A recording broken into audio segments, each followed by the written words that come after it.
I turned this into this.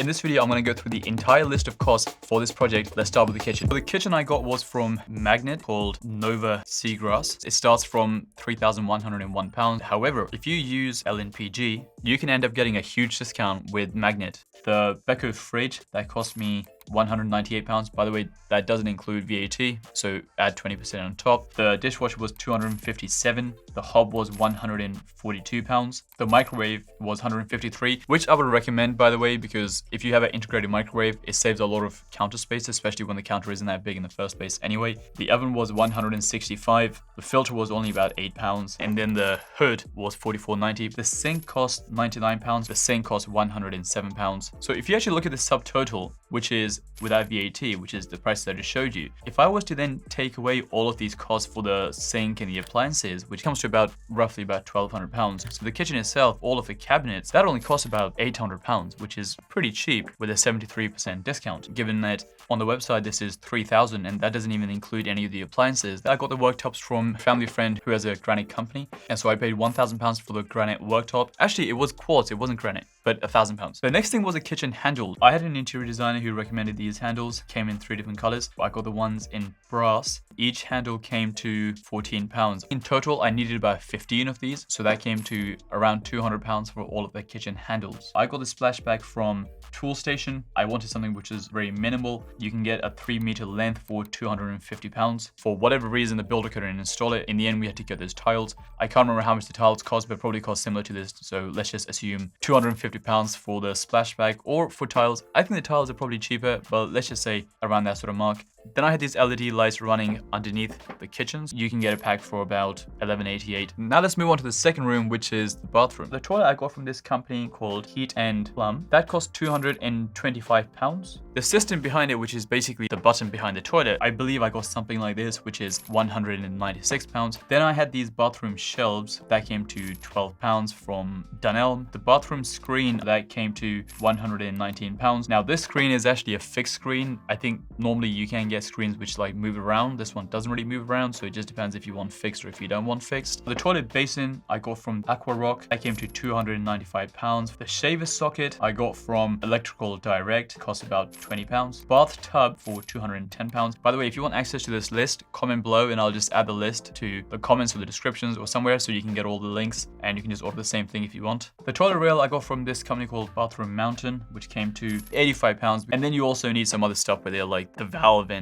all those sort of bits, but they don't really cost much. I mean, £5-10 here and there. The shower I got from House of Enki. That cost £270. You also need the basin taps for the bath. That came to £90. The bathroom tiles I got from TBK Tiles. Now it just depends on how many tiles you need. I generally don't like to tile the entire bathroom. I'm not really a huge fan of that design. So I normally only tile like the sides and like the shower area. If you cover about half the bathroom, come to about £400. The extractor fan cost $55.99, which was from Tool Station. That is everything you need in the bathroom. Then you have stuff which you need in the entire property throughout the property. So the first one are the sockets. This is the company I used, factor in about £200 for the sockets, because you need the single ones, you need these double ones, all that sort of jazz. Keep in mind, this is for a 1-bedroom property, 40 square meters. The next thing you need are spotlights. You can get one spotlight for about £9. In a bedroom, depending on the size, you'll need about 4. In the bathroom, you'll need about 4, so that's 8. Open plan living room, you might need about another 6, so that's about 14. Couple in the hallway, 16 multiplied by 848 comes to £135. So I used an interior designer on this, so I had to pay £1,000 for the interior design of the entire thing.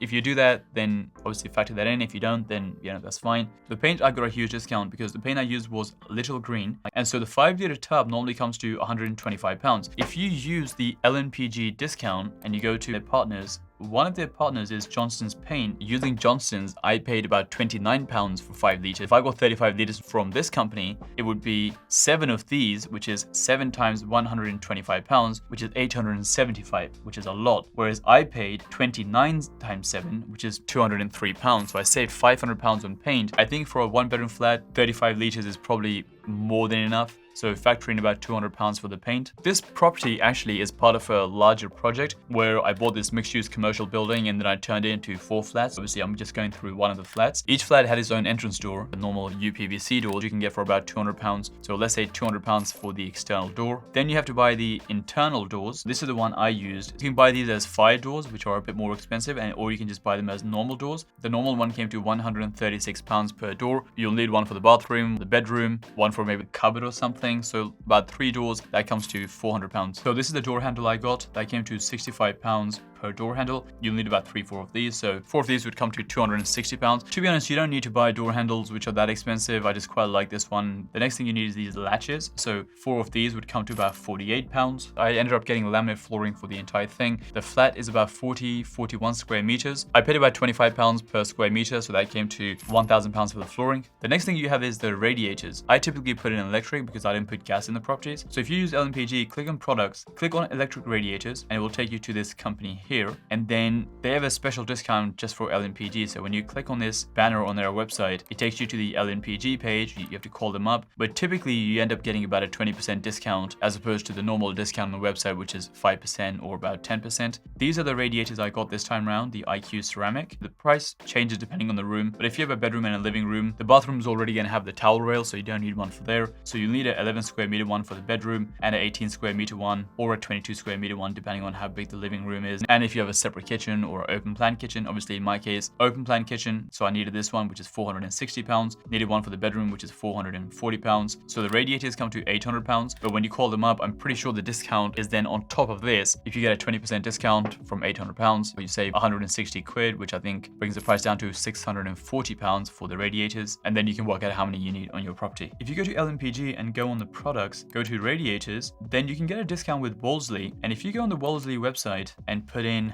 Megaflow, these Megaflow systems generally are pretty expensive. And so you have to work out how much capacity you need, because this is 300 liters, this is 250 liters. A lot of them don't have prices right now for some reason, but the price on Wolseley was something about like £150-100. However, if you go through LMPG, and I ended up getting the Megaflow system for about £650, I saved like £800 on the Megaflow. The next list of costs are the running costs. When you're refurbing a property, you still have some monthly payments. So for example, you'll have your utilities payments because you're using electric, water, those sort of things. Let's say that comes to about £200 a month. You could have building insurance depending on the type of property. So that could be about £30 a month. And you also have your mortgage payments. If this is on bridging finance, then you have your bridging payments. So that will depend on how much you bought the property for and how big your loan is. But let's just say for argument's sake, you have a bridging loan on there, you're paying 8% per annum. The mortgage payments come to about £1,000 a month. It's costing you £1,230 per month whilst this refurb is going on. It's really in your interest to try to do the refurb literally as fast as possible, because every single month is costing you so much money. The final cost you have are your contingency costs, which, including myself, everyone just avoids, because every single time you do a project, you just assume it's going to work out easily and there's not really going to be any sort of issues. But somehow there always ends up being some sort of time delays. If you have time delays and it's costing you £1,200 a month to run this operation, then that's going to increase your cost. Sometimes a lot of unknown work just comes up while you're doing the projects. With this project, what happened was when the builder started stripping the plaster, all the plaster from the ceiling just completely cracked because the plaster was so old. Then we had to buy a new plaster. It took more time to take all the plaster off, add the new plaster on. So that was like a 1-week delay. I have made that mistake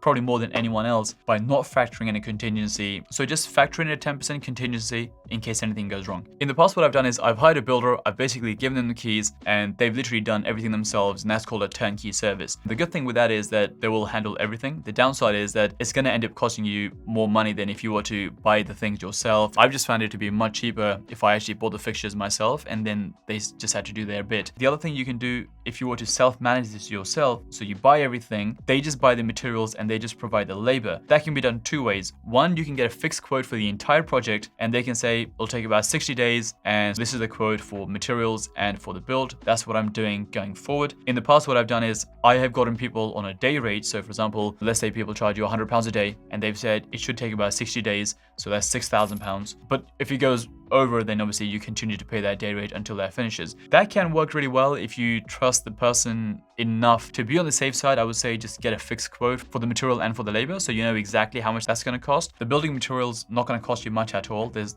not much needed here, so factor in maybe about £2,000 for that, but that will depend so much on how big your property is. The best thing to do there is get a quote from 3 builders for material and for labor, and then just see how much that's going to cost you.